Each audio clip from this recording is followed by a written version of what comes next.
Return of the Living Dead is a 1985 horror film that was written and directed by Dan O'Bannon.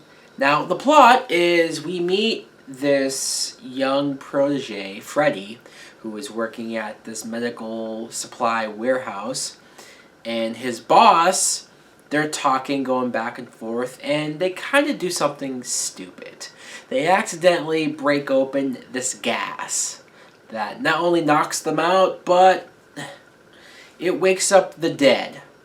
So these zombies literally come out from the grave to, you guessed it, eat brains. Now, what I think of the Return of the Living Dead is I quite like this movie.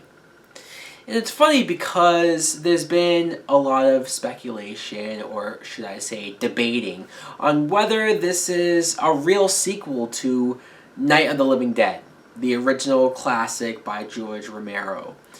And technically it's not, because Dan O'Bannon and George Romero had this huge clash on the rights to the, quote, dead movies and which could do sequels to them, because they both help write those movies. So this is all, again, speculation and debating.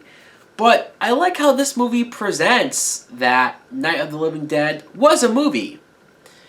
But the owner of this warehouse is telling Freddy that that was based on a true story. In fact, even the opening credits of this movie says this is based on a true story, and the real names are of real people. Hilarious. And they say that this chemical got out, and that's what woke the dead. And I love how when these two accidentally break this gas open and it brings the dead back to life, and when the dead start coming, you can't just shoot them in the head like you would expect to do to zombies to stop them. No, because when you do that, they still keep coming. Hell, there's even a point where they chop one zombie up into at least 10 pieces, and it's still moving around. So what do? They call the owner of the warehouse, Bert, who is the same actor that played Jesse's father in the second Nightmare on Elm Street film. So very cool to see him in this movie. They call him over and they go to try to burn the body at this mortuary. And I guess for all intents and purposes, it does work on this one body, but the fact that it burned, its smoke and gas went out into the gravesite, and it woke up those zombies. And that's where we meet this gang of kids who are just looking to go out and party and have fun, so they're just kind of partying in a gravesite.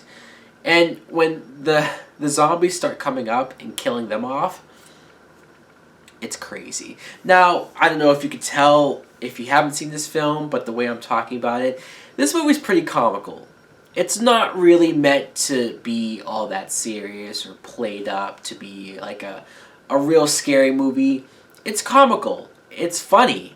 And that's what I like about the film, is that it does play up how over the top this whole thing is. That adds some charm to the film. And seeing all these characters and just how goofy the zombies are. Some people might say that it makes zombies not look like a real threat.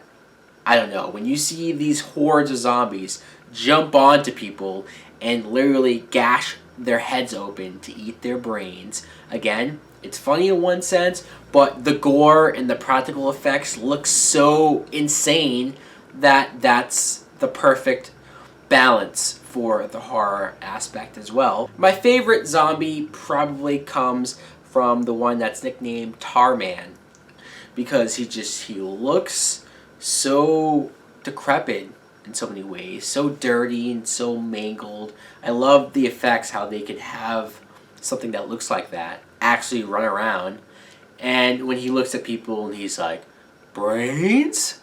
Brains! And he's chasing them around. I love that zombie. It's too bad what happens to him. And the character that plays Freddy, though, he's played by Tom Matthews, and I instantly recognize him from Friday the 13th, Part 6, Jason Lives. He played Tommy Jarvis in that film. And I thought that was very cool because that Friday the 13th movie is my favorite Jason movie. So seeing him in this film, again, great cast. Getting back to the punk rock kids, you have to have young teenagers doing stupid stuff to get killed in a movie like this. I even love the one girl who just ups and gets naked just to put on the show. But then when she gets killed and turned into a zombie, she's a zombie running around naked, eating people's brains. You can't beat humor like that.